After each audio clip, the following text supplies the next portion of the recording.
Madam तुमर कौन है आमे जेतिकी परिश्रम करूँ आम 50,000 आम सफिसीयंट नुहे कारण आम 1500 टकर जमी चलुलू एवं 50,000 आम सेमती लगुच कारण अच्छा अच्छा मैडम कौन कहल आगुरी 1500 टकर जमी तुम लगुला 50,000 पाइला भी सेमती लगुच हाँ तुम बड़ बड़िया घर कथा मैडम तुम घर पाखर जो मैंने दिन मजूरिया कम करते जान दिन 500 टका मजूरी ताकू मैडम आम जो डेली 1000 टका दे दिज्व ताकू कौन 500 टका 1000 टका भर किसी फरक ना दरदाम रेट बढ़ला आमर जो सरकार पेंशन कौन से आमको बहुत कष्ट दौर केते टीचर रिटायर्ड कले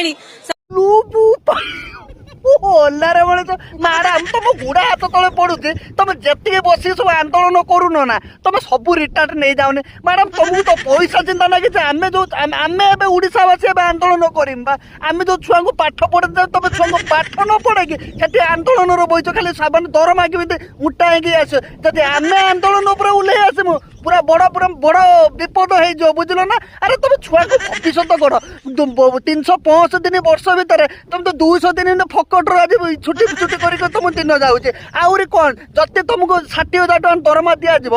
जो 200 दिन जी जो छुट्टी मान गवर्नमेंट हॉलीडे ना सब पैसा काटना तो मैडम तुम 20,000 टका सालेरी बुझीपार ना।